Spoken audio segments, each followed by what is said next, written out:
Capítulo 33.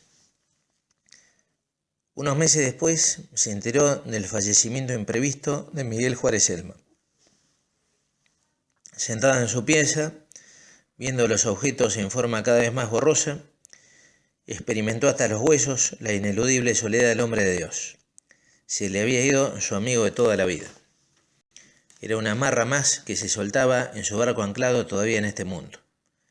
Rezó por él, porque se dio cuenta que era un alma que lo necesitaría especialmente. Día a día iba perdiendo la vista.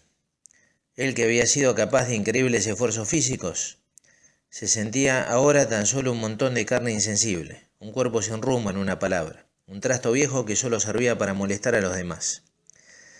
Ya no era el líder carismático y religioso que arrastraba a las multitudes hacia la casa de ejercicios.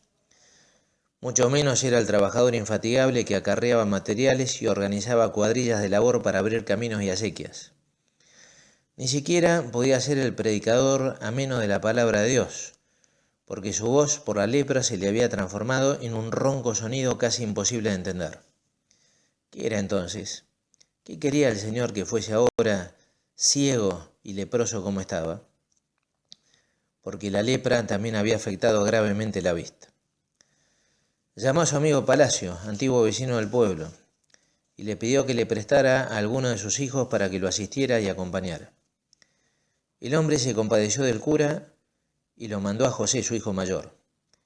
Pero el muchacho no era suficientemente cuidadoso. Cuando iban por la calle, cada tanto lo soltaba y el pobre viejo se desesperaba queriendo emitir sonidos que no brotaban de su garganta. Y hubo algo peor. José dudaba de que Brochero estuviera realmente ciego, y para comprobarlo, una vez lo dejó caminar solo, tropezarse y caer al suelo. La escena fue tristísima y muy humillante para el pobre cura anciano. Palacio se enteró y fue a decirle a Brochero que José no lo atendería más, por ser un desconsiderado, y que él le daría un fuerte castigo. «No lo hagas», le dijo Brochero, «no lo hagas por amor a Dios. No me dejen solo tampoco ahora, te lo pido por favor». Palacio quedó mudo de compasión. Miró el cuchitril donde se consumía ese hombre que había dado la vida por todos. Le impresionó la suciedad, el olor, el desorden, el abandono. Y le dijo a Palacio: «Yo mismo lo voy a cuidar por las noches, señor, y le voy a conseguir otro muchacho más juicioso para que le haga de lazarillo». Esa misma noche Palacio comenzó a cumplir su promesa. Aurora, la hermana del cura, había decidido vivir en la casa de al lado. El hombre comenzó la primera noche a desvestir a Brochero, y cuando fue a quitarle las medias vio que la carne de los pies se desprendían a pedazos. Necesitó toda su fuerza de voluntad para sobreponerse a la impresión de asco y miedo que sintió. Brochero leyó su pensamiento y le susurró unas palabras que lo convencieron profundamente. Tenían la fuerza de alguien que era santo. Le dijo Brochero: «Hermano, no tengas miedo. Yo te aseguro que ni vos ni tus hijos se van a contagiar esta lepra». El hombre hizo recapacitar a José, el hijo que antes lo cuidaba a Brochero, y un tiempo después el muchacho volvió a ser el lazarillo del cura ciego. El viejito, el cura, gustaba de ir hasta la orilla del río Panaolma para escuchar el rumor de la corriente, a la cual ya no podía ver. Sentado a la sombra de los sauces, se enfrascaba en el trino de los pájaros y se dejaba invadir por la brisa serrana. Rezaba todo el tiempo el rosario. Fue allí, en uno de esos paseos silenciosos, cuando entendió que ahora podía salvar más almas que en sus audaces marchas a lomo de mula. Estaba a la orilla del río. Ya no podía cruzarlo como aquella vez, agarrado de la cola de su macho Malacara, para ir a sacramentar a Lorenzo Funes. Lorenzo Funes. Ahí había comenzado su lepra. Tantas mateadas con aquel enfermo. Pero ahora, totalmente impedido como estaba, podía salvar más almas que nunca. Todo era cuestión de ofrecerle cada día a su Señor el sufrimiento de su cuerpo insensible y de sus ojos sin luz. Como ya no podía leer, decía todos los días la misma misa, de memoria, la de la Virgen. Del colegio de niñas venía una monjita joven que después de la misa le leía la Biblia. Una mañana esa hermana, al leer el libro santo, le leyó la carta de San Pablo que dice: «Nosotros sabemos que si nuestro cuerpo se destruye, porque es como una casa que no dura, Dios nos tiene preparada una mansión eterna en los cielos, que no fue hecha por manos de hombres. Y Dios es el que nos ha preparado precisamente para esto, y nos ha dado el Espíritu Santo como garantía de lo que vamos a recibir. Por tanto, tengamos confianza. Sabemos que mientras vivamos todavía aquí en el cuerpo, estamos fuera de nuestra casa, o sea que no estamos con el Señor, pero tengamos confianza. Cuando la monja llegó a este punto, el cura le hizo señas con la mano para que detuviera la lectura, y le dijo quedamente: «Gracias, hija, ya tengo pasto suficiente para rumiar todo el día». Y se sumergió en la contemplación del amor de Dios, mientras la joven volvía a sus tareas en el colegio. El vecindario lo había marginado totalmente. El miedo a la lepra congelaba muchos sentimientos, pero él, que aguantaba estoicamente su soledad, un día no resistió el deseo de volver a entrar en esa iglesia donde más de 30 años antes había dicho la misa como cura recién llegado, solo ante su Dios, con todo el entusiasmo del sacerdote joven almacenado en su corazón. Era domingo. Se oyeron las campanas que llamaban a misa. Guiado por José Lazarillo, el cura marchó lentamente hacia el templo. La misa había comenzado. De repente, Brochero entró arrastrando los pies. El padre Acevedo quedó un instante paralizado, viéndolo desde el altar. Palito, que ya era un cincuentón encanecido, lo miró admirado. La gente se dio vuelta para mirarlo. Avanzó por el centro de la nave arrastrándose como pudo. Palito le acercó una silla. Se sentó trabajosamente y mirándolos sin ver, porque sus ojos no veían, habló por última vez en aquel recinto donde había sembrado la palabra divina a lo largo de tantos años. Y como pudo, no se sabe cómo, porque tenía la voz muy dañada, les dijo algo que todos entendieron. Hijos, no pequen, y si lo hacen, sepan que Dios está siempre dispuesto a perdonarlos, como yo los perdoné cuando los confesaba. El sacerdote, que no tiene mucha lástima por los pecadores, mucha misericordia, es medio sacerdote, y ni tanto. Estos trapos benditos que yo llevo encima no son los que me hacen sacerdote. Si no llevo en mi pecho la caridad, ni a cristiano llego. Por eso les digo, quiéranse mucho y vivan siempre en paz con todos. La emoción embargaba a todos los presentes. No pudo hablar más. Salió arrastrándose como había entrado, con una mezcla de pena y alegría en su alma. Nunca más volvería a ese templo donde años antes miraba las estrellas por los agujeros del techo, porque ya estaba cercano el momento de entrar a otro templo 1000 veces mayor, el de la presencia viva y eterna de Dios. Ya no venía nadie a verlo. El Lazarillo lo atendía como podía. Su aislamiento era total. Hubo, sin embargo, alguien que pensó en él. Era una mujer, joven, Rafaela Villarreal, una muchacha. Era una criada, una sirvienta del colegio de niñas. Rafaela pidió permiso a las monjas para atender al viejo sacerdote. La superiora se lo permitió, pero le dijo con toda claridad que una vez muerto Brochero, no podía volver al convento hasta que pasaran 2 años más, dando claras muestras de que no se había contagiado de la enfermedad.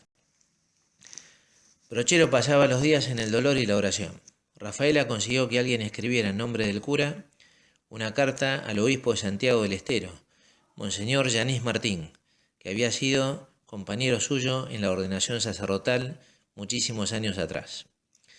El leproso ciego había querido que le dijeran a su amigo de ordenación, a su compañero, un mensaje, y decidieron enviárselo por escrito. El texto dice así: